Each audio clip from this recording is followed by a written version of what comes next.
Thank you, Madam Deputy Speaker. Last week in Bogota, the Hague Group of Nations met, led by South Africa. Those nations pledged to support the ICC, to support the ICJ, to refuse all arms sales to Israel, to refuse the facilitation of arms to Israel, to refuse anything that enhances the occupation of Gaza and the West Bank. In short, global opinion supporting the Palestinian people.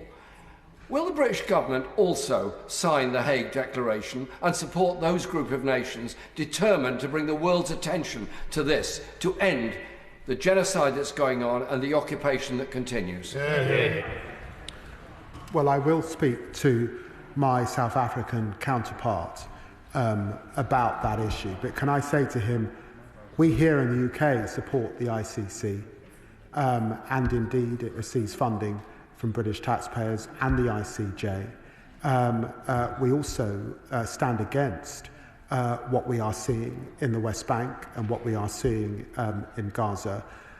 So much of what he has said, I would also say, is consistent with UK policy.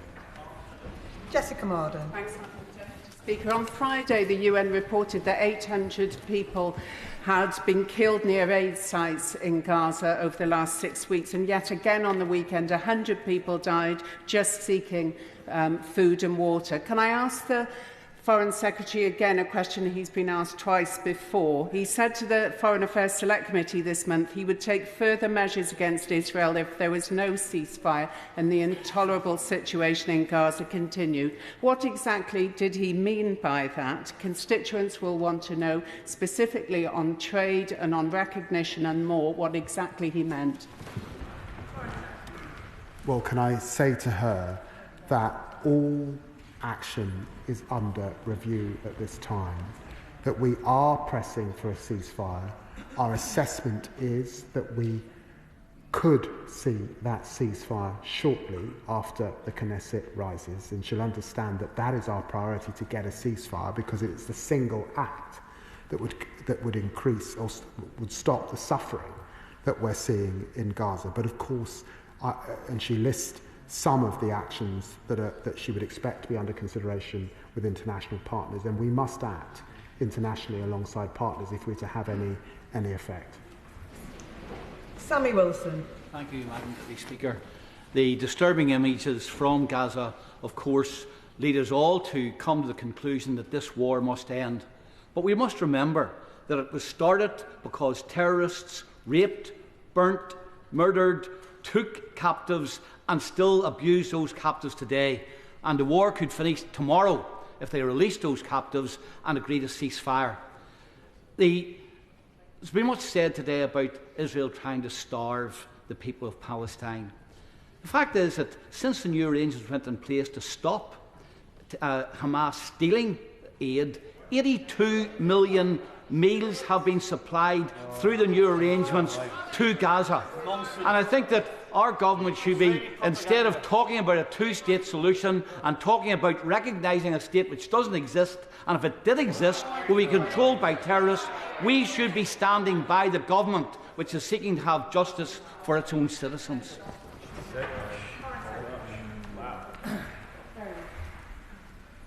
I can't agree with what the honourable gentleman has said, save for his remarks in relation to the hostages who must be released.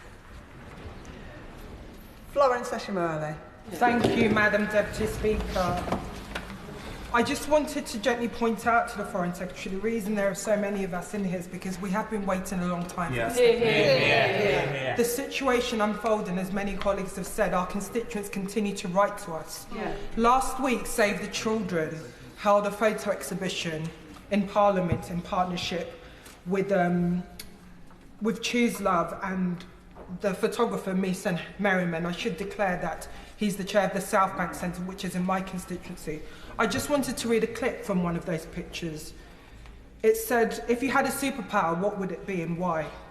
And it read from the young girl, "The ability to change events in order to help my country to become free and to help children live in a safe environment like the rest of the children in the world. If we are seeing children being killed for getting vital food and aid, we must ask ourselves, what more can we be doing? If we are seeing children being manipulated at malnutrition, if we are seeing children starving, Foreign Secretary, I ask, where is the real action from this government to stop this so that more children can live?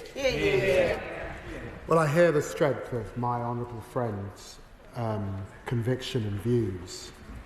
When she asks for more action, we are taking action. We have taken action every single day in office.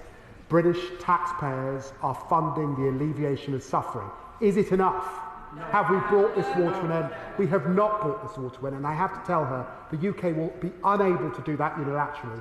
That is why we are working with partners internationally.